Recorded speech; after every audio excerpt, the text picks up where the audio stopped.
જસદણના દેવપુરા ગામે ગેરકાયદે ખાણો પર તવાઈ બોલાવવામાં આવી છે। રાજકોટ આરઆર સેલની ટીમ દ્વારા દરોડા પડાયા।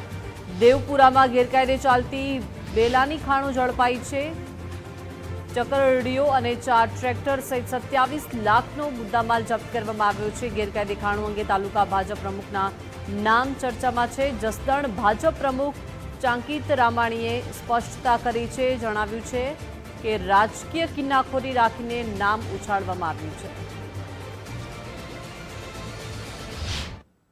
એડવોકેટ તરીકે જ્યારે આવી ખનન માફિયા તરીકેની કામગીરી હોય એમાં અમારી ક્યારેય કોઈ સહમતિ હોતી નથી અને સરપંચ પ્રતિનિધિ તરીકે જ્યારે કામગીરી મારી હોય છે તો મારા વિસ્તારની અંદર જ્યારે એવી કોઈ પ્રવૃત્તિ થતી હોય એ પ્રવૃત્તિઓ કોઈ મારા નેજા હેઠળ ચાલતી ન હોય અને જે મારો લીલાપુર વિસ્તાર છે એની અંદર જે લીલાપુરમાં જે મારા નામથી ઉલ્લેખ જે આજે ન્યૂઝપેપરમાં મેં વાંચ્યું તો એક રાજકીય કિન્નાખોરી અને પાર્ટીના પ્રમુખ તરીકે કોઈ પાર્ટીની છબી ખરડાય અને મારી વ્યક્તિગત છબી ખરડાય એના માટે કોઈ આ રાજકીય કિન્નાખોરીથી મારું નામ દેવામાં આવ્યું છે। એમાં કોઈ જાતની મારું કોઈ એમાં તથ્ય નથી અને એમાં કોઈ પણ પ્રકારની મારી સહમતિ કે એમની સાથે હું જોડાયેલો નથી।